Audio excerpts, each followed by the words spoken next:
Assalamu alaikum wa rahmatullah. Can everyone hear me? This meeting is being recorded. Assalamu alaikum wa rahmatullah. Bismillah, Bismillah, walhamdulillah, wassalatu wassalam ala rasulillah, wa ala alihi wa sahbihi wa man wala. We're gonna get started, inshallah, in just a minute. We are looking at the Book of Assistance. I'm picking up from where we had started last time for those who are joining us for the first time. To give a quick overview of just the book and what it's about, this is a text that was written by a great spiritual master in our tradition by the name of Imam Al-Haddad, rahimahullah. Imam Al-Haddad, he is an amazing resource on so many different matters, and his books have been read, widespread, influenced many different individuals.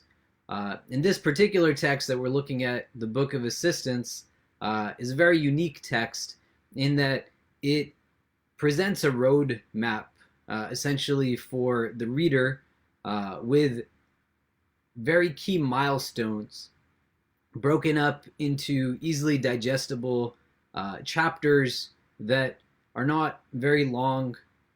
Some are not even a full page, some just a few pages, but gives in a very succinct manner a manual that would enable one who is looking to go on their spiritual journey that roadmap through which they could actively traverse that journey.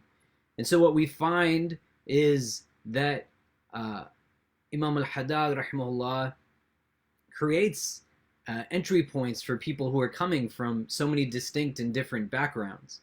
And so what I would recommend for those of you who, if it's your first time joining us or you've been with us for many months as we've been going through this text, to spend some time in just engaging the text, review the chapters, revisit them, where even the content in and of itself is not changing.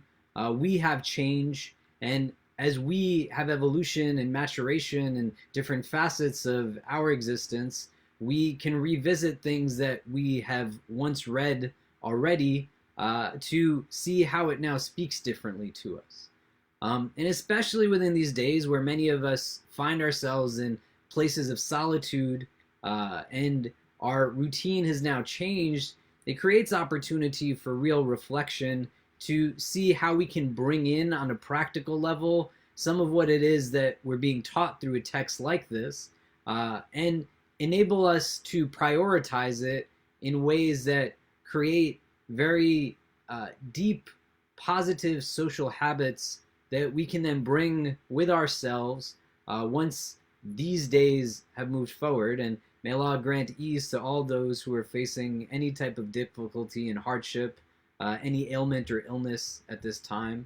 And may Allah grant ease to those who have lost loved ones at this time, and bring them relief and real peace, both in this world and in the next, inshallah. And so, if you are not familiar with the text in and of itself, please do acquaint yourself with it. You can very easily get a copy. Just do a quick Google search on the Book of Assistance, Imam Al-Haddad, the PDF. And if somebody who's on the Zoom is able to just throw the link up in the chat feature. And for those of you who are joining on any of the other live stream applications, we've listed the links in the captions there, and you can grab them from there as well. A little bit about what a text like this offers to us. We are in a sphere where spirituality in and of itself is not divorced from religion within Islam on a broader sense, but the relationship between the inward and the outward, internals and externals, is fundamental to the practice of Islam as a religion. And where we have spoken about it in the different discussions that we've had over many weeks on this text, dimensional level as to how Islam, Iman, and Ihsan all relate to one another. And so fundamentally what we find is that if we were to have Islam exist on a horizontal plane, dimensionally, mechanics, ritual, practice, so not Islam as kind of the name of the religion, but Islam in terms of reference to those things that we do actively, our prayer, our fasting, etc. And this is what most of us have, the steps, the mechanics, and of it, we normally have just one element to it. And the challenge when you have just a horizontal, one-dimensional aspect is that everything looks quite simple. It's literally just a straight line. And what Islam does is it adds on a vertical what we call Iman or theology. And the principles of theology in relations to the principles of practice, they now on a horizontal and vertical begin to give us shape that enhances meaning, that brings to us a sense of understanding and purpose. And what was just a line now can become a rectangle, right? It can become a square, it can become a triangle, you can have a circle, but it starts to now give us depth to our understanding. And the third frame in which we exist, going from Islam with Islam and Iman, is what we call Ihsan. And Ihsan is essentially interjecting itself now on another axis, and it's what gives us depth, it gives us volume. It enables us to understand with that much more of a desire and pursuit of real beauty and real meaning, where and how we can recognize that most things are visible and understood on multiple layers of perspective, 360 degrees of perspective, on almost an infinite number of planes. And what the husn of the Prophet ﷺ enabled him to do was see things from where he saw it, but also understand why somebody else might see it from where they see it, without him having to become them. He could recognize perspective and could see things from a complex understanding. And it becomes something that's very necessary, right? Like, ours is not a deen that sees ritual as an end, but it sees it as a means to something. And where we have a lot of difficulty, and we don't want to throw privilege into people's faces because people are stricken by financial hardship, stricken by ailment and illness, dealing with grief and death, and may Allah make things easy for all of them. In these days, there is opportunity to also leverage what we find ourselves in and engage in practice that enhances ourselves from both inward and outward standpoints. And you really want to dig deep into a text like this and start to pull from what it is that we've been discussing over the weeks to then see where and how we can actualize on a strategic level what the Sheikh is saying are things that are not just theoretical or conceptual, but are practical and are things that we should seek to implement on whatever base that we can in the course of our lives.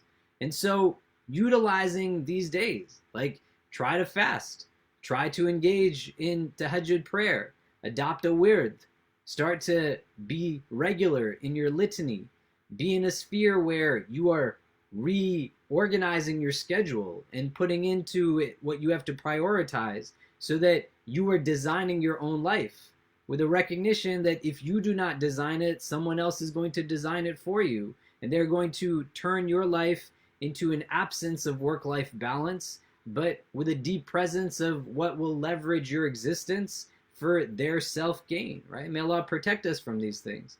And so here now is where we can dig deep, reflect, and really think about what is purpose, and not in the pursuit of purpose through an individualistic sense that says everyone go find your own unique purpose, but within the framework of challenging what modernity sends to us, we engage in a time-tested living tradition that spans 14 centuries and utilizes a recognition of what makes us who we are uniquely as humans, so that we can fulfill purpose that Allah has told us we are meant to fulfill. And the Quran is deep and rich with giving us understandings of what we're supposed to be about. Not just in terms of worshiping God, but also in terms of worshiping God, but so too in so many different ways. Caretakers of the earth, right? Inni ja'ilun fil ardi khalifa. That's why you and I were made. We were made to be khalifa on this earth, representatives of the divine, to carry out what is important for us to cultivate and nurture it. And even if that was the sole purpose that the Quran spoke to us about, which it's not, there's so much more that it talks about in terms of purpose for humanity to embrace and live. We can get to a sphere where we are at today is heavily attached to a absence or a denial of that responsibility to live in a sphere where our ecosystems honor the rights of all creation, and we are meant to be caretakers of the earth, that we don't live in submission to it, but just as the verse says, هُوَ الَّذِي جَعَلَ لَكُمُ الْأَرْضَ ذَلُولًا, that the earth was made dhalul for us, something that was made submissive for us. And so where it continues, فَامْشُوا فِي مَنَاكِبِهَا, that you walk upon its shoulders, really beautiful imagery that the Quran evokes within these verses, but saying to us that we have a responsibility.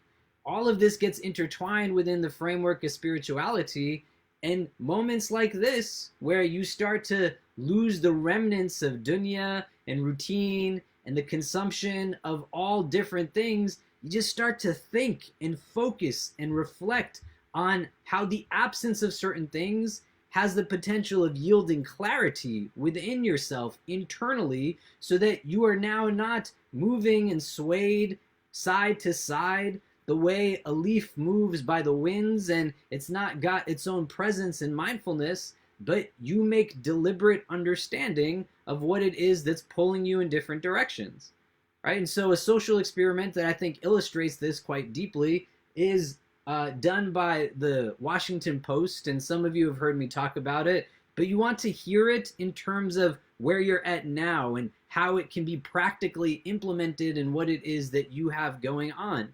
And so a man by the name of Joshua Bell, he is taken and he is put on the subway platform of the DC Metro train lines. And he opens up a violin case and he starts to play it during rush hour. And he says in the few hours that he's there, nobody stops to really pay him any attention. One elderly man stands for a few moments and then moves on his way. All adults, they just rush past.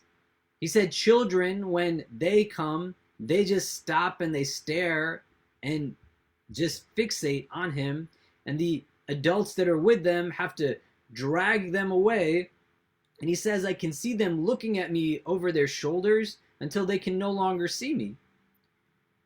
And Joshua Bell says in the few hours that he's there, he makes probably about $10 or $20 at most. But why this is crazy is because this man is known to be the foremost practitioner of the violin in the world. That prior to those days that he was selling out concert hall after concert hall for tickets that were hundreds of dollars a piece. The violin that he was playing that day by itself was valued at $2 million. And all of these people now have capacity to engage in this moment of real beauty that likely they would tell not only their children, but their children's children about that day that we had a free concert with this man who people would normally pay hundreds of dollars to hear him play. But every single one of them passed up on gaining from that moment because their hearts were being pulled by something else. There was something else that was distracting them. And what text like this does is create for us opportunity to find deeper meaning in the ritual and practice we engage in, and to live in pursuit of an aspiration to not just see something in its most simplistic and apparent form, but to find with depth that which is hidden and that which is unseen. And so you want to act upon it. You want to take the moments to reflect. And you want to build into your routine now habits that you will be able to carry forward with yourself as you move forward from these days in isolation, both in preparation for something that is an ultimate abode, and may Allah make us people of Jannah, but also in the sense that you are fulfilling for yourself in the short term, preparation for every tomorrow, preparation for Ramadan, preparation for once this pandemic is done, preparation for a year from now, 2 years from now, where you take what you have and you seek to engage it in a meaningful way that enables you to then leave from it in a state better than which you had entered into it. And so the text gives us those practical opportunities. And so what we want to find for ourselves, the Book of Assistance here is the version that we've been looking at for quite some time. And we're on chapter 13, which is called On Cleanliness. And I wanted to take a quick minute to just run through these different chapter headings to again emphasize the idea that they're not understood in a vacuum, but to understand their relationship to one another and how they can carry forward in real deep benefit and impact when they're understood kind of in conjunction and not separately. And you can see that there are links between them, but some of the links you're going to have to think deeply about, right? How does cleanliness relate to certitude, to intention, to vigilance? How does cleanliness relate to devotions, to reciting the Quran? How do these things relate to each other, not just in pairs, but in groupings and these kinds of things?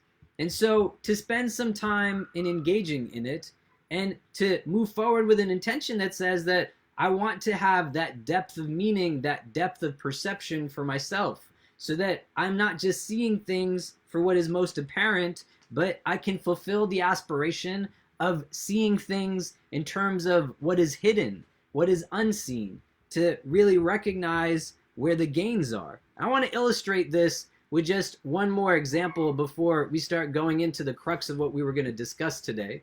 Right? There's a hadith where the Prophet ﷺ is speaking to his companions and he asks of them, what tree is the believer most like? And there are senior companions that are there, but amongst them there's also Abdullah ibn Umar radiallahu anhuma. And Abdullah ibn Umar, he's a young person. He knows the answer, but he doesn't say anything. That in his mind he's saying it's a tree that's called the nakhla tree, the date palm tree. And Abdullah ibn Umar, as he is engaging in conversation within himself and does not say anything to the effect of knowing what the tree is, the Prophet ﷺ, when none of the other companions are able to answer the question, he says to them, is it not the nakhla tree, the date palm tree? And in some of the traditions, he speaks about the blessings from the shade of the tree and the fruit of the tree and how there's so much that likens it to the believer. Abdullah ibn Umar radiallahu anhuma, he later on says to his father, I knew the answer to that. And his father says to him that you should have spoken up. Rather than discouraging him and saying that, no, you are with elders, he's encouraging his son. And a lot of the times, these are the primary lessons that we take from this hadith.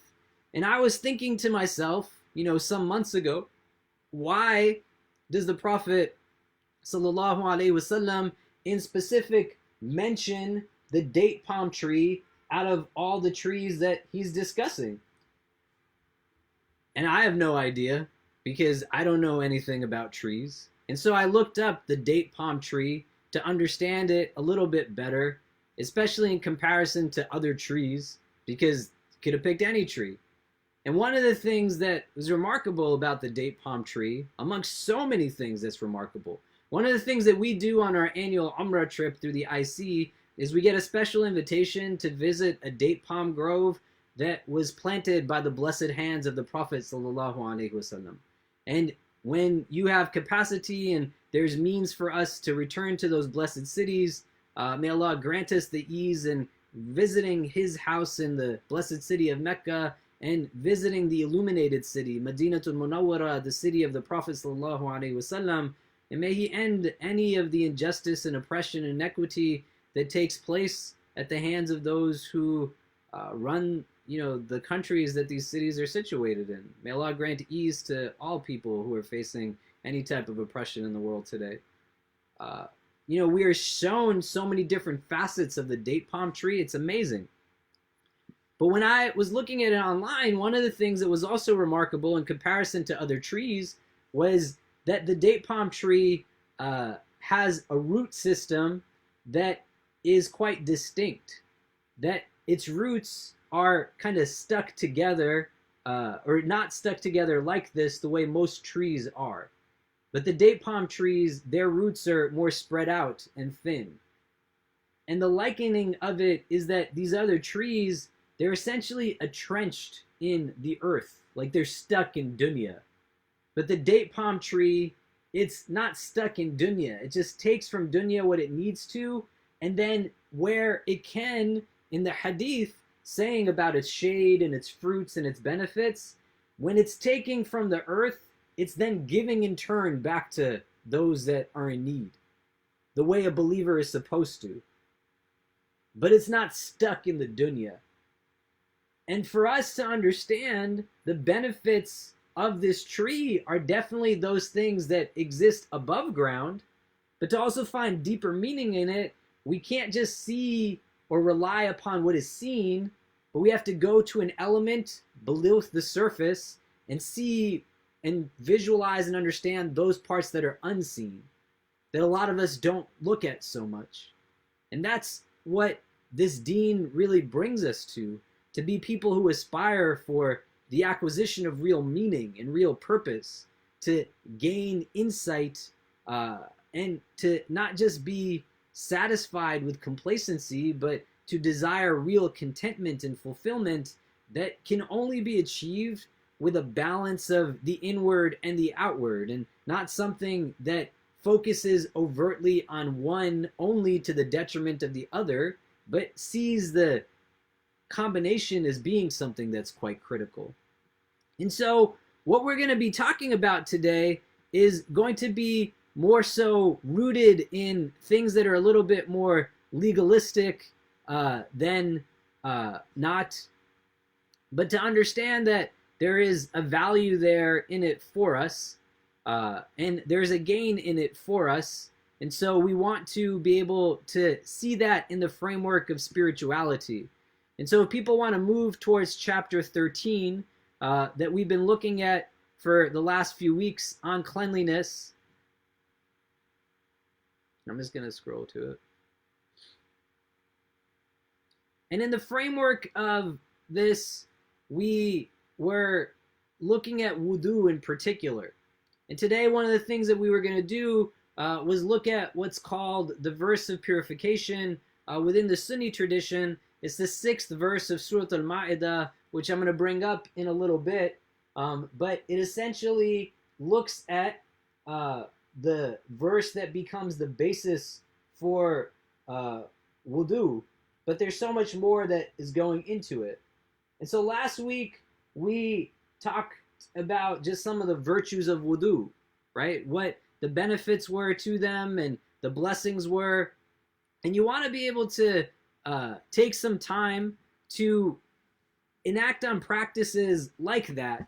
One of the things that I would challenge you all to do in these days where we're spending a lot more time likely in our homes, many of us, some of us might not be, but especially for those of us who are, you want to try to be in a state of wudu as much as you can, just as kind of a goal for yourself, because it's a state, and with it, it brings gains, both tangibly as well as intangible, right? It puts us into a frame of mind, and it might take some days early on, but then you start to get used to it, and it builds up now a relationship to the practice. And the virtues that we talked about last week were so many that there was such gain just from this simple act of wudu in it of itself. I'm just going to increase the text size here so that for those who are watching along with us on Facebook They're able to see it a little bit bigger. And so just to recap some of this, on cleanliness, it says, you must take care of your outward and inward cleanliness. For the one who is completely clean becomes inwardly and in his spirit a spiritual angel. Although in his body and outward form he remains a physical human being. The Messenger of God, sallallahu ta'ala alayhi wasallam, may blessings and peace be upon him, has said, religion is based on cleanliness. And he has said, God is clean and likes cleanliness. Inward cleanliness is achieved by purifying the soul from vile traits of character such as pride, ostentation, envy, love of the world, and other similar things. May Allah protect us from these things. And by adorning it with noble traits of character such as humility, modesty, sincerity, generosity, and so forth. The true nature of these and the way to rid oneself of vile traits and acquire noble ones were recorded by the Imam Al-Ghazali rahimahullah in the second half of the Ihya. Know this and make use of it. As for outward cleanliness, this depends on avoiding transgressions and keeping to obedience. The one who adorns his outward with perseverance in good works and his inward with taking on praiseworthy attributes has completed his cleanliness. Otherwise, he would only have a share of it proportionate to his remoteness from reprehensible traits and acts and nearness to good ones. Among the divisions of outward cleanliness are those things indicated in the law, such as removing excessive hair and nails, for instance, and dirt, purification from acts which necessitate the ritual ablution and impurities. And he goes on to make lists of all of the things, or some of the things that go into what entails outward purification. And so what I wanted to look at was this verse that is the verse of purification, to give people an opportunity to understand and break down some of what goes into the meticulousness that people who are jurists in our tradition adopt when they're trying to come to a ruling, and that it's not simply as something as literalist as some people might take it to be, but there's a lot more that goes into it that's fairly nuanced. And this is an entire verse that's in the Quran that Allah subhanahu wa ta'ala is speaking about wudu in and of itself. And so when something becomes a definitive text, something that then tells us that something is obligatory, it's what we call a qat'i text, something that is definitive, that it's categorized and paired with what's called a dhanni text, right? That it's this one is definitive, and it then becomes the basis for the fara'id, what is obligatory for us. Can somebody read this verse for us? If you're interested in reading, if you just raise your hand, and I'll unmute you. We unfortunately are kind of dealing with different aspects of, Zoom bombing and other stuff. So just to ensure that that doesn't become a challenge, we're kind of on the Zoom, trying to regulate a little bit more until we come up with a better process. But can somebody read this verse for us on the Zoom?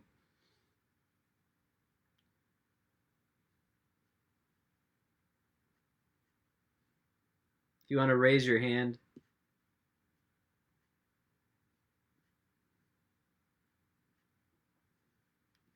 Anybody?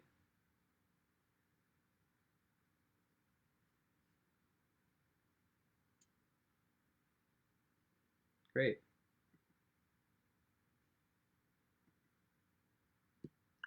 Go ahead. You want me to read it in Arabic or in English? Whichever you prefer. If you're comfortable reading the Arabic, please go ahead and read the Arabic. If not, you could read the translation. Okay. Bismillahirrahmanirrahim.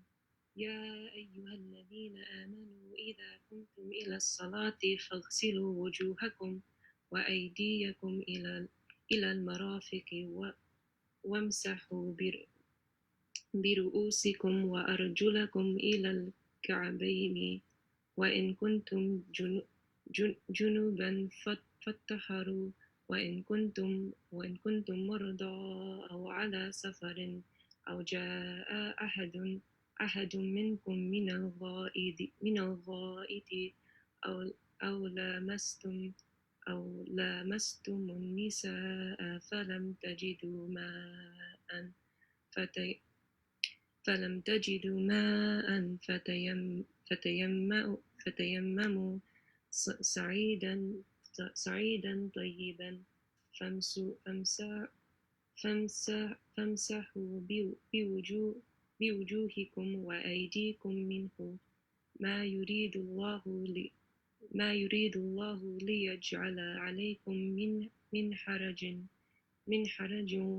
ولكن يريد ليطهركم ولتتم نعمته عليكم لعلكم تشكرون. جزاك الله خير.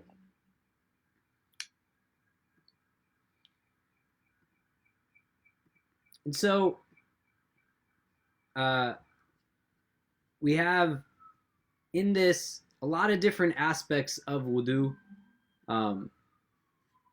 Oh, sorry. Did you want to read the translation as well for people? Sure. O you who have believed, when you rise to perform prayer, wash your faces and your forearms to the elbows, and wipe over your heads, and wash your feet to the ankles. And if you are in a state of janaba, then purify yourselves. But if you are ill or on a journey, or one of you comes from the place of relieving himself, or you have contacted women, and do not find water, then seek clean earth and wipe over your faces and hands with it. Allah does not intend to make difficulty for you, but He intends to purify you and complete His favor upon you, that you may be grateful. Great, Jazakallah khair. So what would happen in terms of people engaging this now as text, right? You have within the Quran the way that we essentially adopt meaning when we are looking at the text of the Quran. Tafsir is not an eisegetical analysis, it's an exegetical analysis. So people are not looking for verses that they kind of handpick and cherry pick to prove arguments that they've already established. That would be more eisegetical. Exegetical analysis is that meaning is being drawn from text, right? It's extrapolating it. And on something that is as important as ritual obedience, ritual practice, you find individuals engaging in a lot of discussion on the minutia of things because they're trying their best to get to a place where what they are doing is as close as possible to how Allah Azza wa Jal intended it to be for people. And so this is where we have hadith, for example, that says that for the mujtahid scholar, they are given distinct rewards. But within that, the reward that they're given just simply for the struggle that they're putting in to the process of trying to draw meaning from the text, let alone the reward where their ruling then kind of coincides with what the text is intended to mean, is such that they are still trying to extrapolate meaning. And so fiqh becomes, on a human level, what is trying to be understood of Sharia that is given to us by the lawmaker, who is Allah Azza wa Jal himself. And something that as important as wudu gets analyzed quite deeply because it falls into the framework of ritual practice and ritual obedience. And they want it to be as deeply understood because of the category of practice that it falls into. And so they're not just looking at this verse and as they're looking at it saying that, well, this is what it says, so that's what it must mean. But more so, what they're saying is that let me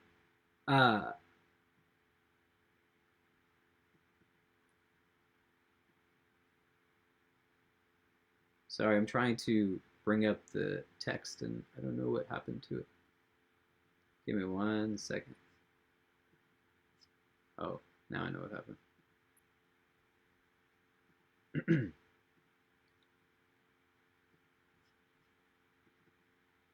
And so what they're looking for as they go into the nuance of this is to really try to draw deeper meaning from it.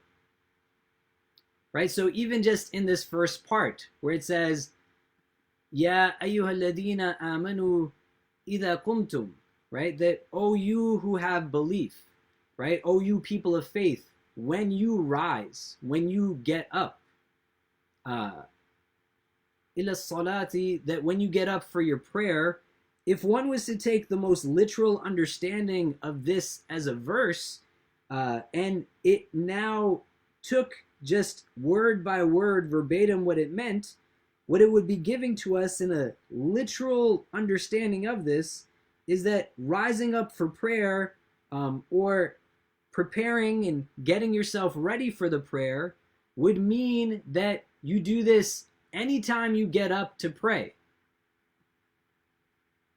Ya ayyuhalladhina amanu idha qumtum ila salah, that, oh, you who believe, whenever you are rising up to prayer, to pray, when you are getting up to perform the prayer, as the translation says here. And just as a side note, and not as a side, but I think I said this last time too, I like Abdul Halim as a translator for English. He's got a good English translation. And, just while we're already sharing the screen, if you were looking for a good English translation of the Quran, the Abdul Halim text is really good. We give this out at the IC to people who are new to Islam, people who are converts, who are exploring Islam. We give it out to people who might be born Muslim and they're trying to still find a good translation for whatever reason. But it's a translation that you definitely want to kind of build a relationship with. So if we were to take a literal reading of this, Ya ayyuhalladhina amanu idha qumtum ila salah, that, oh, you who believe, when you stand and rise for prayer, it would give us an indication that you are now doing this every time you get up to pray. But that's not what happens, because when we make wudu only when we have broken our state of ritual purity or done an act that breaks it. So it's not every prayer you have, Fajr, Dhuhr, Asr, Maghrib, Isha, that even if you're already in a state of wudu, that you didn't use the restroom, you didn't fall asleep, any of the things that nullify wudu don't happen in between. This verse is not saying that you still are obligated to make wudu every time you are going to pray. But if we were to read the Arabic and take it in a literal sense, then that's what it would be denoting. And so we can't adopt a literalist sense always, because the literalist approach, or a reductive approach, without contextualizing and understanding the relationship of text and context, or trying to find how everything kind of pieces itself together, right? Like these days, I don't know what you all are doing in your houses for the most part, but in our house, we're doing a lot of puzzles. My kids are making puzzles, my wife is making puzzles, and we're in a sphere of like trying to do these things. When you have a puzzle and you relate that to expertise, that a puzzle that has like 1,000 pieces to it. My 4-year-old, works on this with my wife and my daughter, and it might take him a long time to find 2 pieces that fit together. He's 4. The puzzles that are made for 4-year-olds are much smaller. They're entire pictures that are broken into 4 to 6 pieces, not into 500 pieces or 5,000 pieces, right? And even as an adult, if you were able to just make one corner of it, that if all you could see on this was, just a little bit of what the screen allowed for you to see, you wouldn't then be able to gain the whole picture. And somebody being able to just put together this much of an entire image, you wouldn't say they're an expert. And what the people are doing, the jurists, the fuqaha, the mujtahid scholars of our tradition, even individuals who today have spent years and years studying Islam as a religion, they're able to pull different pieces simultaneously to be able to understand how verses relate to other verses, how the hadith relate to certain verses, where there's relation between certain texts that might seem to contradict each other, to offer explanation, or to understand fundamental principles of where and how not just the narrators of certain, not just the text of certain hadith, but the actual qualifications of the narrators of those hadith that bear impact on the level of authenticity of it, and where you can still find benefit in being able to access text and to engage in translation, or to even read the Quran, you should, but on some of the verses that are attached to aspects of things that are theological or legalistic, you don't want to draw principles for yourself or limit yourself to just a simplistic understanding of it, right? And so just from the first verse here, the first part of this verse, we can draw some of that, because its most literal understanding would then be that anytime you get up to rise for prayer, you would go and you would do this. And it goes back to what it was that I was telling you before, right? You don't want to just understand things for the one-dimensional understanding of it, but you want to be able to understand it, to find and draw meaning of it, and to get depth from it, to find volume in it so you can find inherent beauty in it. And when you get to build a relationship with something like wudu, it actually is such a beautiful act, and it's such a necessary act, especially in the frame these days. There's not a person who is not right now trying to wash every part of themselves whenever they go out and do anything. And they're in spaces where they're buying out all kinds of products that are not to engage in it in a way that's like a I told you so type thing, but you want to engage in it with a deep understanding that first and foremost says, Alhamdulillah, that I have Islam that gives me indication even on these aspects of my life, and to understand that the application from a hygienic level as well as a spiritual cleanliness level is something that should be resonating deeply right now in these days. Like why we have practice like this and why it is fundamental and foundational, because of the interdependence and interconnectivity that we have as people. My absence of cleanliness will impact your health and your hygiene. My absence of good habits are going to thereby bear their presence in what it is that you do. And when I don't live the way that I'm supposed to live, I then cause other aspects of creation to also live contrary to the way that they are supposed to live, right? Humans are the only ones that are given choice and decision in creation in very unique ways in comparison to birds that are just being birds, and dogs are being dogs, and everything else that's being everything else. Things get out of whack in ecosystems and spheres of interaction because we start to live in ways other than the ways we're meant to live, and we then cause other creatures to live other than the ways that they're supposed to live. And so understanding the fundamentals of this, but in the framework of that spiritual gain that we're talking about, where Imam Al-Haddad is saying this on cleanliness. You don't want to just look at a text and say that's what it says and that's what it must be, but you want to get deeper and find more meaning and more nuance. And the Quran is amazing as a book, that when you revisit it over and over and over, you can always walk away with something if you are engaging it in that way. Not with trepidation, not with intimidation, with humility that says, I'm not a jurist, so I'm not going to read it as a jurist. I'm just an abd.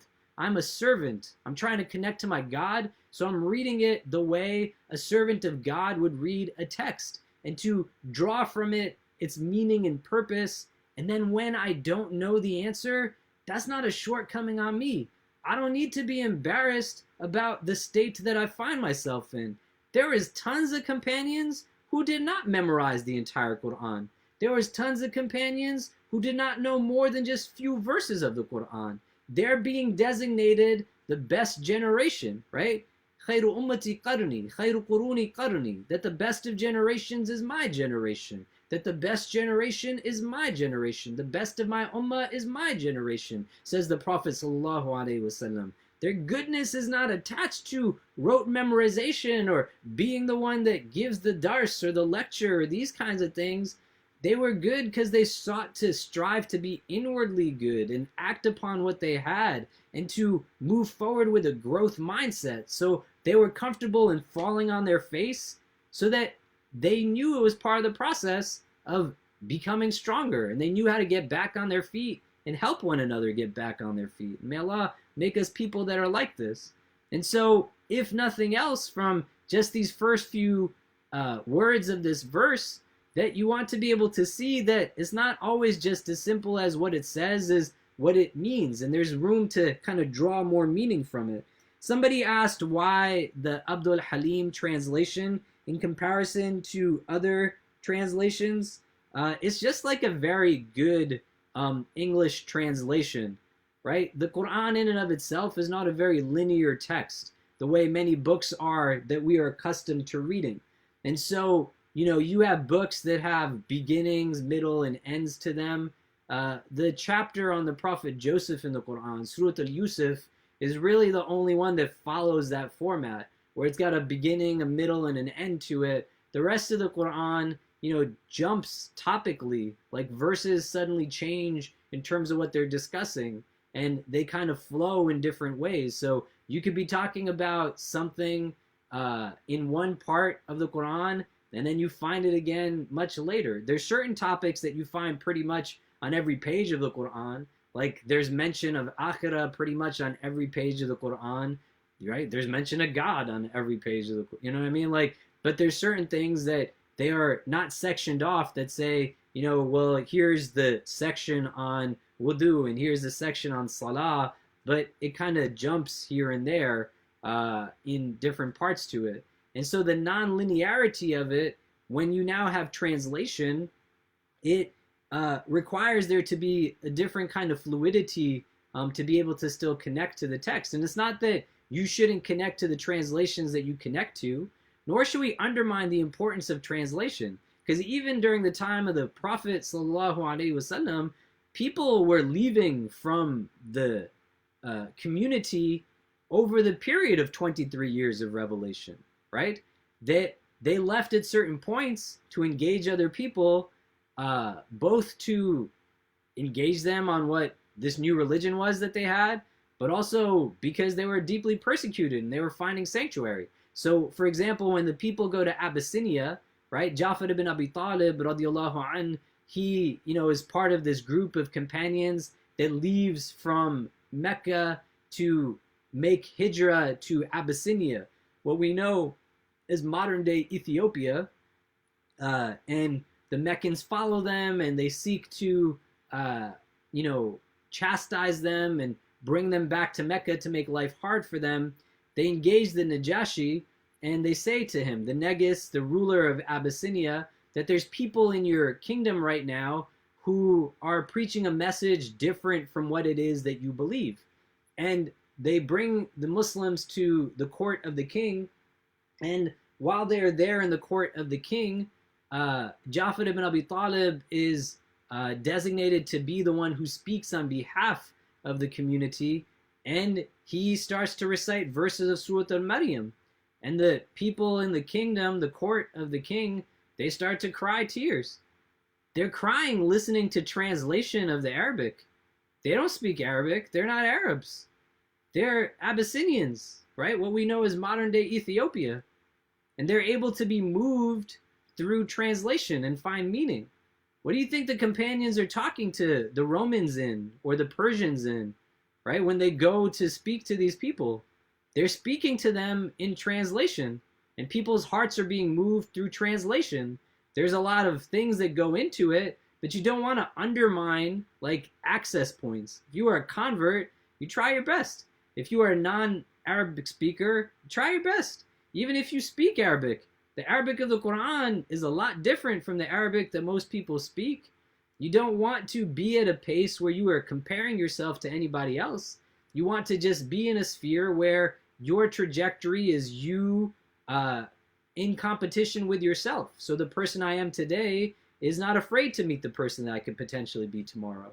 And in relation to Quran, the verses of the Quran are very much so written in a way where their recitation is something that stays with you. And so aside from trying to be in a state of wudu, what I would also encourage you all to do is read Quran, right? If you are at home, spend some time building a relationship with the Quran.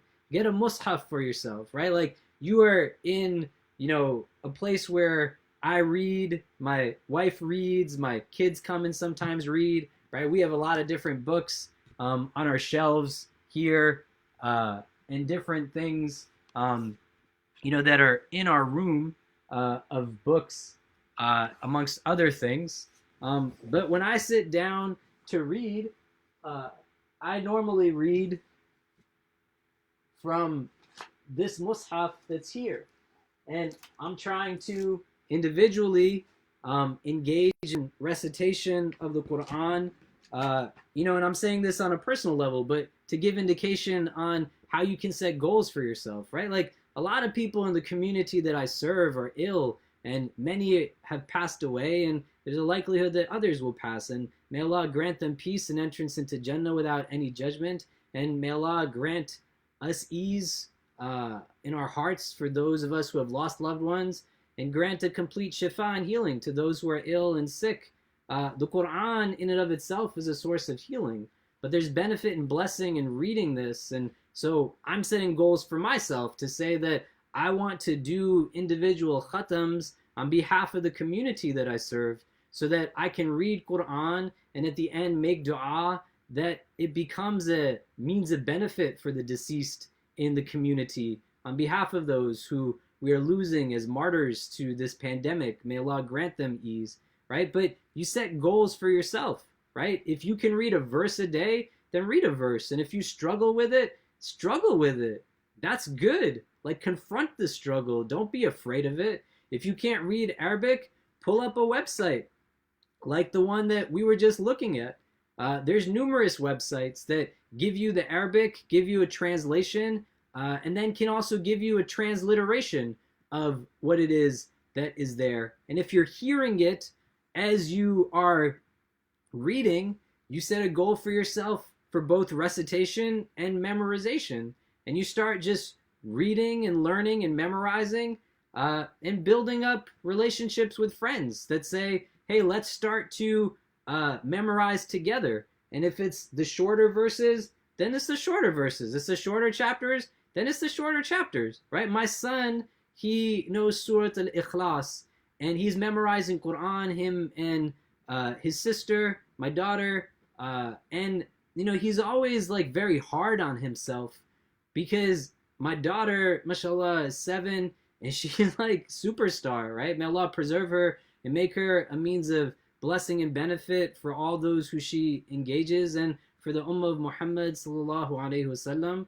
And my son is also a superstar, but being a youngest child myself, with 2 older siblings who are remarkable, especially my sister, who some of you know, who is beyond like incredible.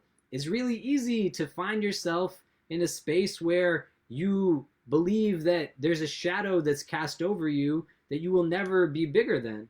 And so my son, he's reading Surah Al-Ikhlas, and he's reciting it and we are moving to other chapters and reviewing and stuff, and he, gets down on himself. And I say to him, Kareem, the Prophet sallallahu alaihi wasallam said that this chapter, Surah Ikhlas, is like a third of the Quran.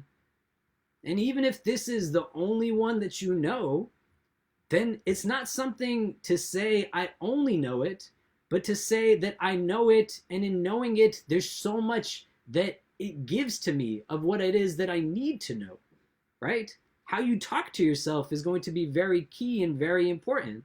So memorize a verse. If it takes you a week to memorize a verse, memorize it. What else are you doing these days, right?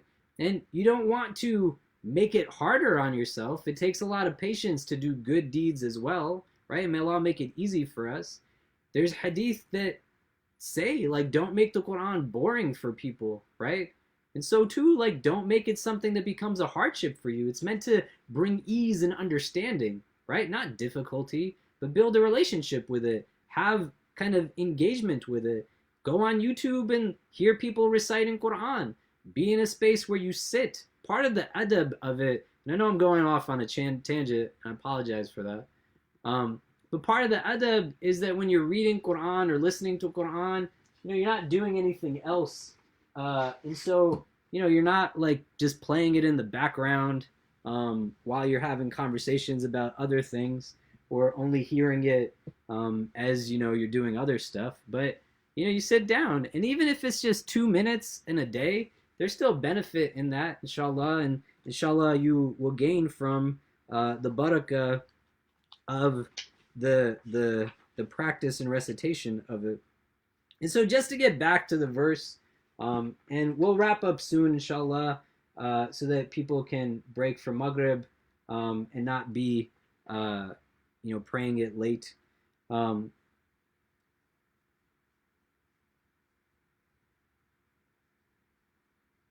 So here now, what is happening is a principle that, again, I'm not saying that any one of us should do, but there's a principle that comes into play here that happens amongst some of the legal scholars of our tradition, where they will incorporate implied words and meanings into verses, right?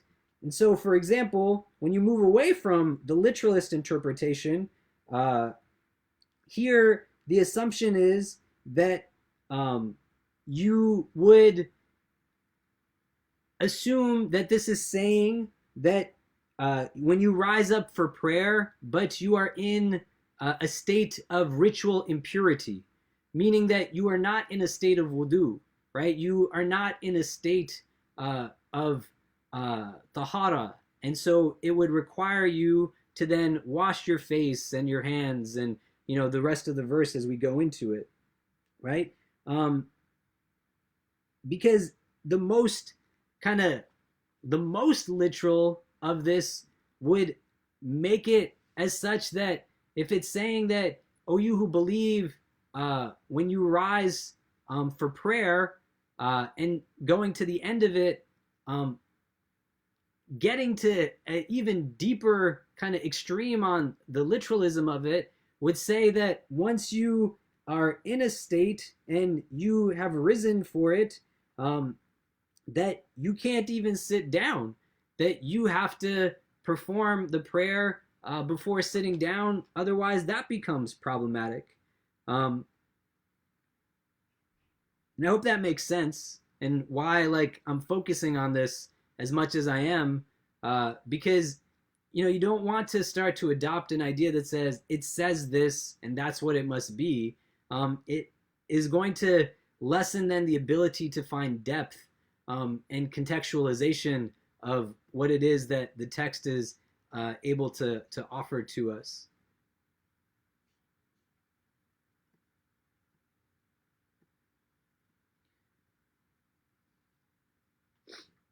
And so as we continue with the verse, it on a whole becomes what we call a definitive obligation, or what is a fard, right? It is something that is necessary, in the sense that if you do not have it, that it will not then allow for you to pray your prayer. You have to be in a state of wudu. And in the coming weeks, we'll see where we take the conversations and discussions. But this becomes a definitive obligation because the evidence is this type of evidence, what we call a qat'i evidence. It becomes definitive based off of the source of the text and the definitive nature of the text, the evidence in which we are categorizing this verse to be. And the definitive obligation, the fara'id, like what is considered to be obligatory in wudu, now draws itself from this verse. So you want to see what it is that it's saying and what it is that it's leaving out. So here, for example, and just take a minute and read it because you want to contrast it to the wudu that you make day to day and see where these things become distinct here from the verse.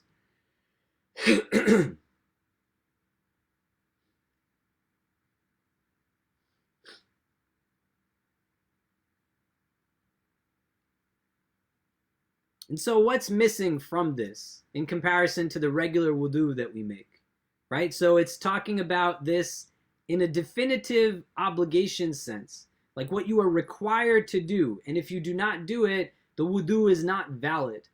That one, you are washing your face, you are washing your hands up to the elbows, you are wiping your head, and you are washing your feet up to the ankles.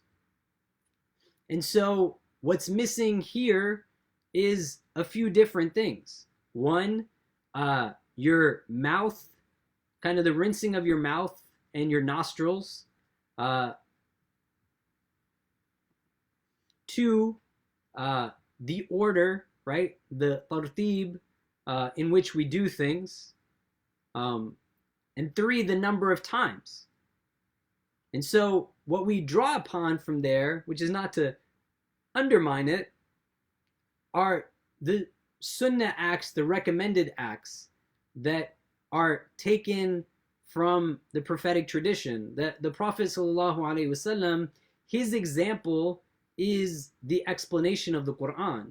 And so the manner in which he would make wudu was such that he was kind of locking his fingers so that water got to every part of it. And if you remember when we talked about the virtues of wudu last week, what the gains were from that, right? The illumination that one would find, from making wudu on the Day of Judgment and being from amongst those who would be blessed to drink from the Hawd, Al-Kawthar, right? And what's interesting there, and I think I didn't say this last time, but it's really interesting to me that the people who are deliberate about making their wudu, engaging in the purification with water here, would be from amongst those who would also drink from the water of the fountain that's given to the Prophet ﷺ, that they're called to be from amongst those who meet the Prophet at the Hawd, at Al-Kawthar, right? And you see it as a relationship between purification and water here and water given there. And ultimately, it's as if it's one final purification for those who are being diligent about their purification in this world. They are now able to use the best of water from the best of hands, the blessed hands of the Prophet ﷺ, as a drink that's being given to them when everybody else is sweating up to their ankles, their knees, their chins. May Allah protect us from it, because there's no shade save the shade from the throne of Allah. And may Allah make us from those who are granted entrance into His Jannah without any judgment. So the acts that come now from the prophetic example that are not considered to be from the fara'id because of the verse in and of itself indicating these things and it being a source of what is definitively obligatory in this act of wudu. Why do you want to know this? Because circumstantially, there might be times, for example, where you cannot make wudu in the way that is the entire recommended process to it. That there's a limit of water, right? There are extenuating circumstances, and I'm not gonna knock anybody, and you can disagree with me if you think I'm wrong, and that's fine. But I know, for example, for myself, there's a lot of privilege when we talk about wudu, because my job is to be Muslim. So I can walk into any place and stick my foot in any sink, and there's a prayer room down the hall from my office, and may Allah make us reunited again in our places of prayer, to be able to stand side by side, hearts beating in unison, on the day of Jummah and through our daily prayers, and may He make it easy, the separation that we have at this time.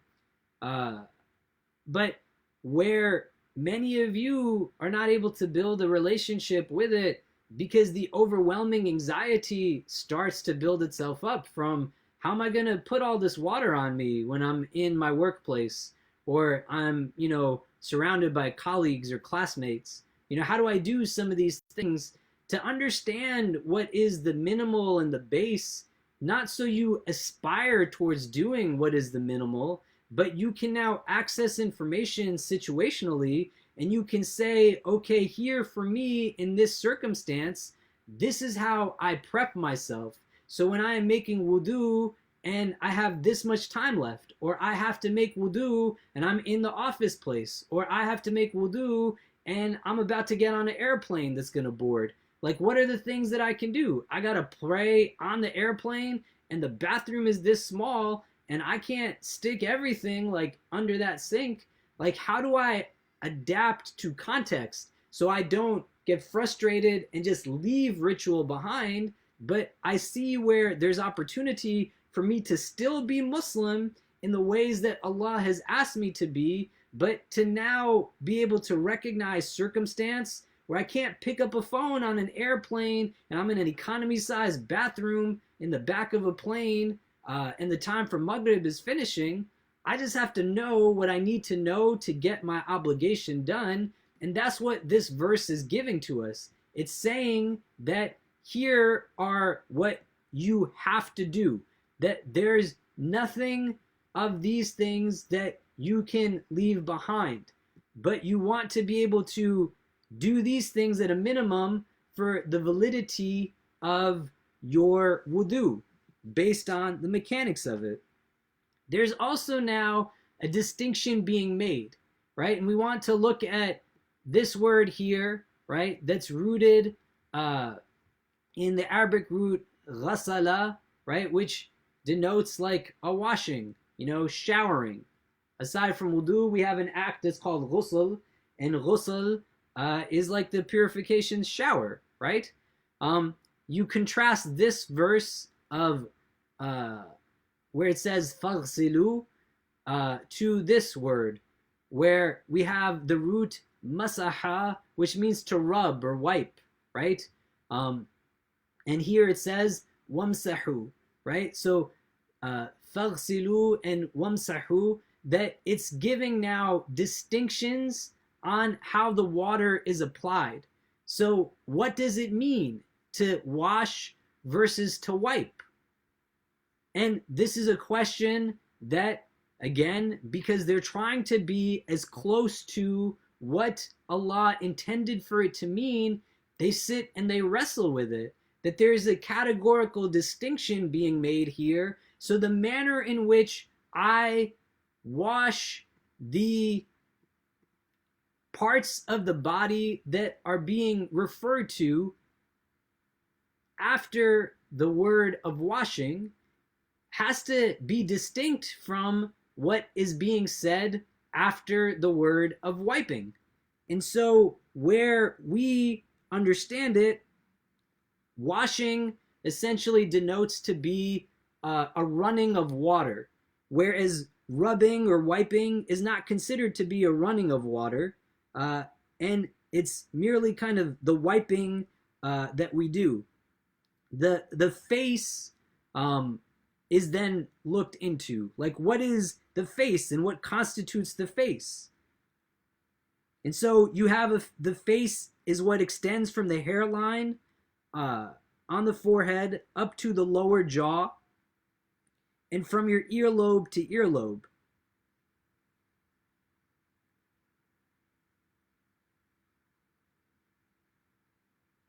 And then you have the elbows and the ankles are also included in that which is washed.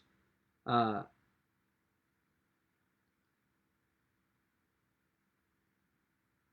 where there's distinct opinions on that say the Arabic of it utilizing the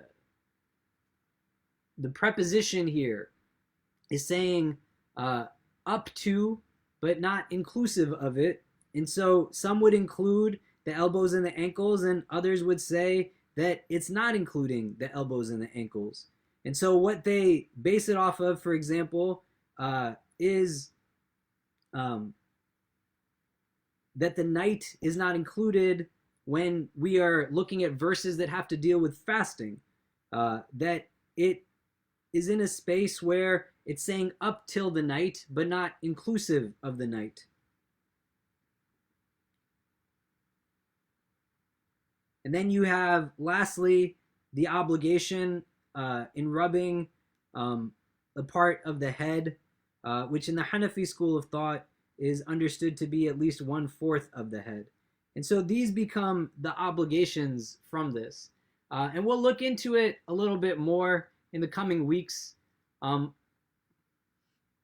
kind of discuss a little bit more in detail. What I wanted to think out with you all for a little bit was where and how we kind of continue on with this text, or I think kind of take a breather on it and start to look at topics that might be more directly relevant to some of what we find ourselves in situationally here.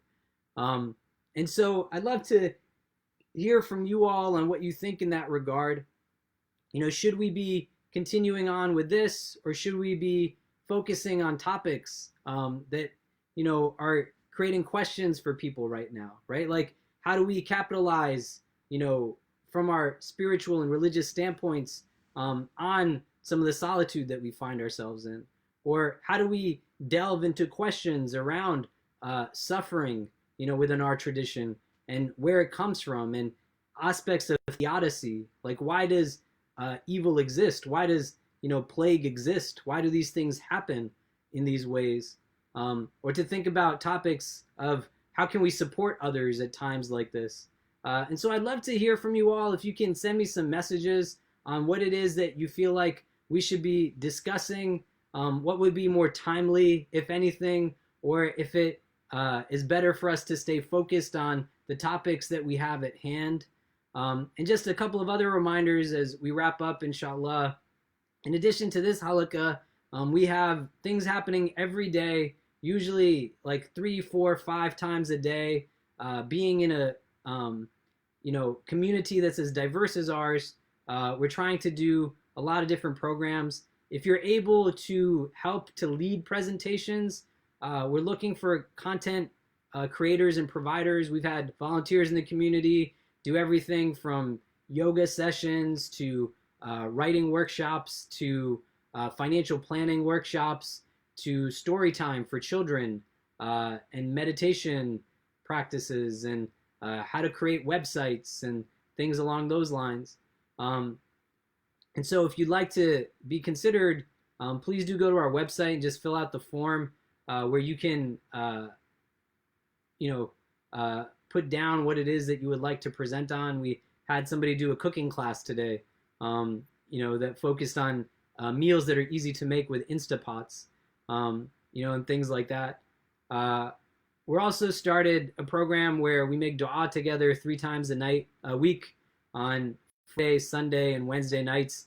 I write duas and, you know, just lead the community in them. We've gotten really good response on it, alhamdulillah.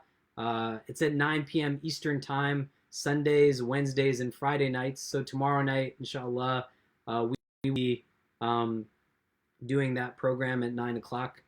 And tomorrow, I'll also be sending out an email to the community just with dua requests. So if there's anything you'd like for me to include in that, please do send me an email tonight so that I can make sure to put that in. You can find information on the different classes on our website, icnyu.org/classes.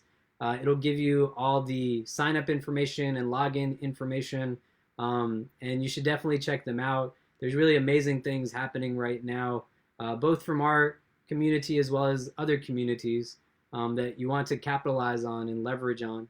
In the coming weeks, also, we're going to be asking you all at large just for ideas on ways that we can make this upcoming Ramadan as meaningful and beneficial as possible. Yes, that's true. Brother Omar was saying, aside from the website, if you go to our Instagram page daily, we're posting what's happening on that day of the week. Make dua for our sister Hannah, who's our media and brand person. She's working very hard on all of these things, and ask Allah to bless her for her efforts and everything that she's putting into it. You can find information on the daily updates that go up on Instagram as well as our different social media platforms. And so we'll be reaching out to hear from you all. What are different ways that we can make this Ramadan meaningful and engaging for the community at large? To hear from your ideas. With a community as large as ours, there's a lot of talent, there's a lot of creativity, and we'd love to leverage that and capitalize on it, both in terms of the online content that we're creating virtually right now, as well as hearing from you how we can enhance the experience for so many who rely on our center as a means for communal experience and social experience and spiritual experience in Ramadan. We want to make sure that we're helping as best as we can. So please do look out for that and do give us the ideas that you're able to, inshallah.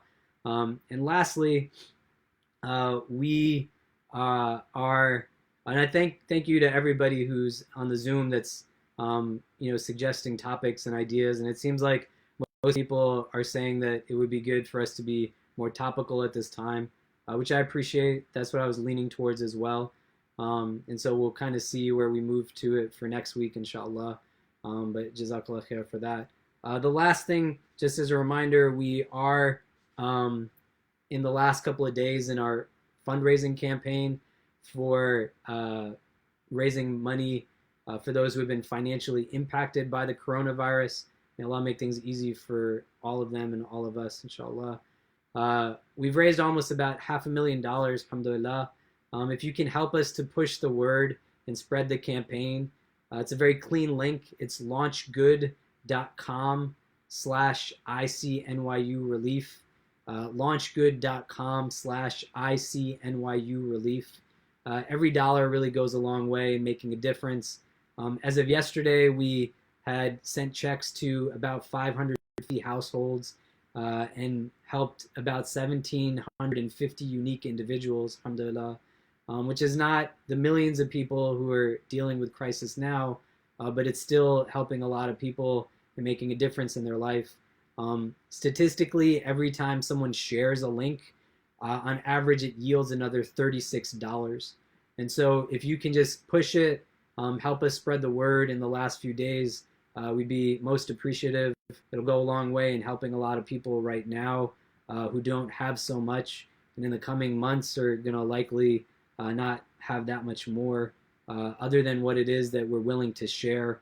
And I would encourage you as a brother who loves all of you, firstly, if you need anything, please don't hesitate in reaching out, and I'll do my best to try to make referrals and send resources and help in whatever way that I can.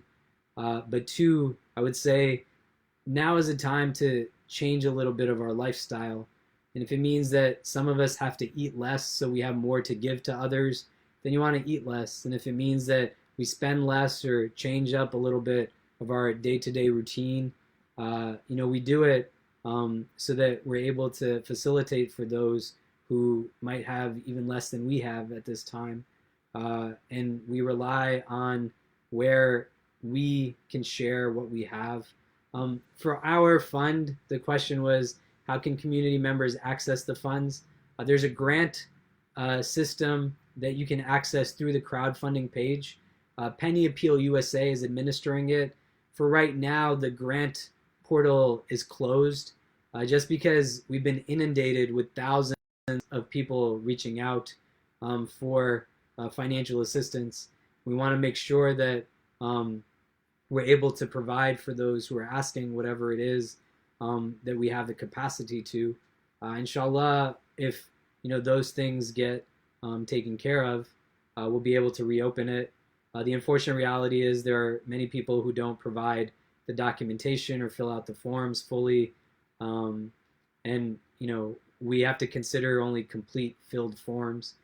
So if, inshallah, the portal opens again, please do encourage people to fill out the forms fully and supply all of the documentation that's necessary.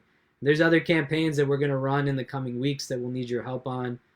Funeral services in New York City have been reaching out to us to ask for help as we are approaching very critical points and their bandwidth is being stretched.